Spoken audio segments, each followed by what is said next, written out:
welcome back to the channel. So we have another Seiko this week, which is here. We will have a quick look at the boxes. Seiko appeared to be making some changes, small ones, and you know, gradually they'll get there. So this is the usual stuff it comes with. I've not bothered with the outer box. So first of the changes is they supply you with a link removal tool, or a pokey thing, so you can adjust the link yourself with instructions on how to adjust your bracelet, which is definitely something new for Seiko. And this watch, before we get that under the camera, is one of these. It is the SSB405P1.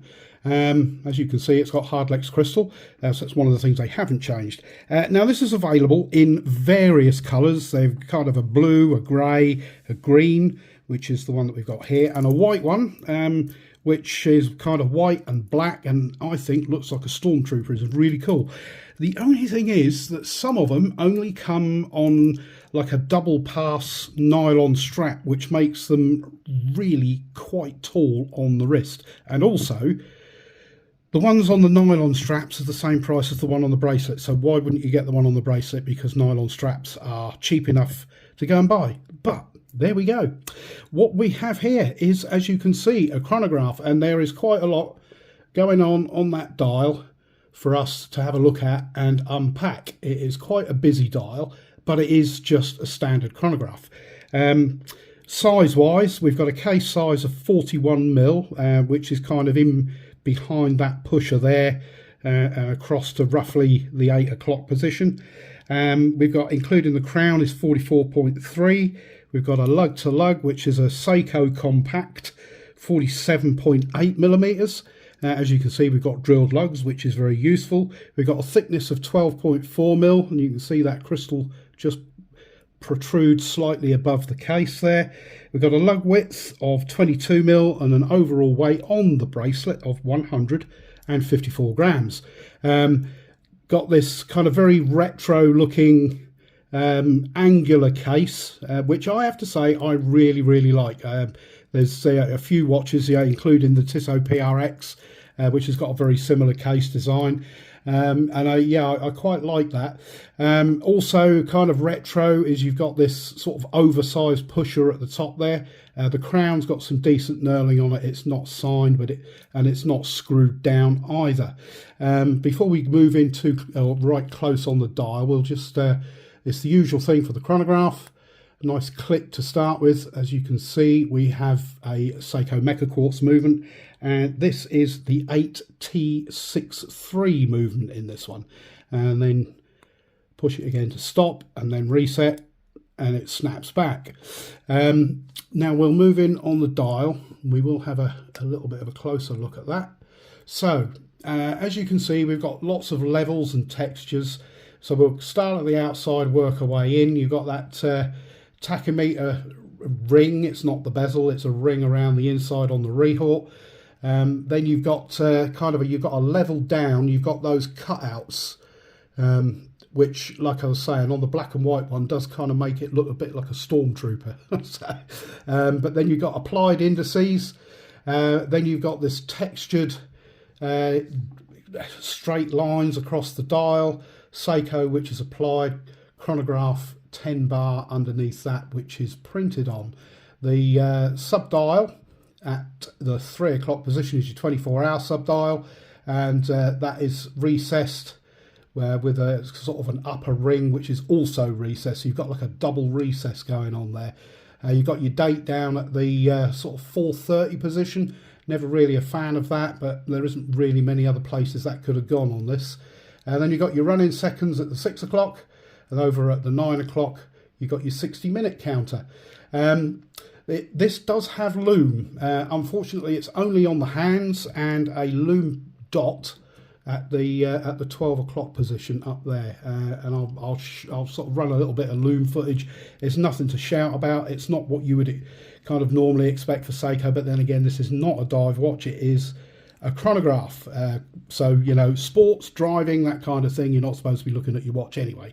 The date wheel, as you can see, is colour matched, which is a nice thing to do. The crystal, even though it's hardlex, does have some AR coating.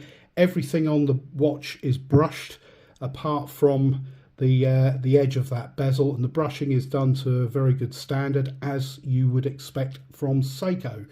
Now the bracelet, this is where there's been no changes at all really, other than the fact that the bracelet is 22mm here, tapers down to 20 at the clasp, all brushed on the outside edge as well, and they are push pins, but they are solid links, not like you get on the Seiko 5 Sports where where you can kind of see the line where they welded them. These are definitely solid.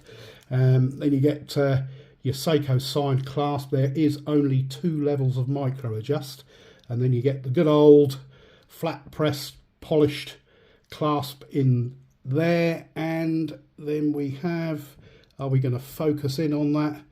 There we go, hollow end links. Come on, Seiko. Hollow end links, really?